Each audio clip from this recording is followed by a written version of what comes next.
plan also. I believe he has a great blueprint plan ready to get the economy started again. He's talked about infrastructure, which is a very good idea. There's plenty of highways and bridges that need rebuilding in South Texas. He also talked about skills, job skills, trying to get the skills, more skills out for people to be able to get better jobs in South Texas. He talked about helping the veterans get skills. So his blueprint plan is a very good plan for us. I always believe that jobs and education are tied in together. And I'd like to see more schools and industries coordinate some kind of plan where we're looking at coordinating some kind of skills, vocational skills, in addition to our other colleges. So this is very important. We have plenty of work to be that's here in South Texas. Agriculture, like Mr. Villalobos was talking about. There's ranching. There's all kind of work here that all we need to do is connect schools with jobs so that we can have more people employed in South Texas. I believe that the corporations should pay their fair share. Right now, the wealthy are not paying their fair share. And I believe that if they did, if the wealthy paid their fair share of taxes, that a lot of our problems would be solved. So I believe in his plan, and I agree 100%. And thank you very much.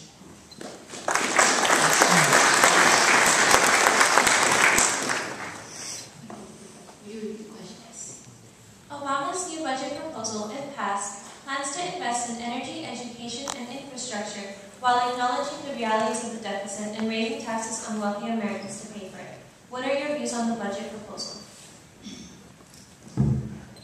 I work with a lot of people who were considered rich, and I think that we have a misconception in the country where we think that the rich are really, in fact, very rich.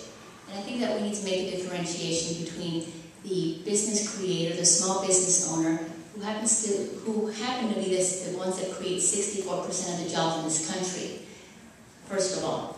Secondly, there's another group of rich, ultra-rich, and those people are able to get away with the loopholes and can pay less taxes than their secretaries, Warren Buffett style. Now, we have to understand that class, that upper middle class, that are the job creators, are really the ones that we are asking to go ahead and pay for all these programs through these budgets. I don't think that the problem is the lack of funds. It's where the money is appropriated. We have a situation where school districts get over $500 million in some cases. Brownsville ISD spends $3.3 million in education per day. We have a university system that is out to educate our young adults. However, are they spending the money in education or are they spending it in facilities? And so I think that what we need to understand is that there is money to go around. It's just where are we spending it? And I believe, whether it's at the local, state, or federal level, the money needs to be allocated and it needs to be accounted to where it's going to benefit more people and the individual rather than a bureaucracy. Now, one of the things that a report came out recently by a CBO, the Congressional Budget Office, stating that the Highway Trust Fund would be broke by 2013. So it's great to say that infrastructure is needed, and it is. But the fact of the matter is that this country is practically going broke at the backs of the middle class. And so to have all these wish lists is really difficult in achieving our desires when it comes to the economy.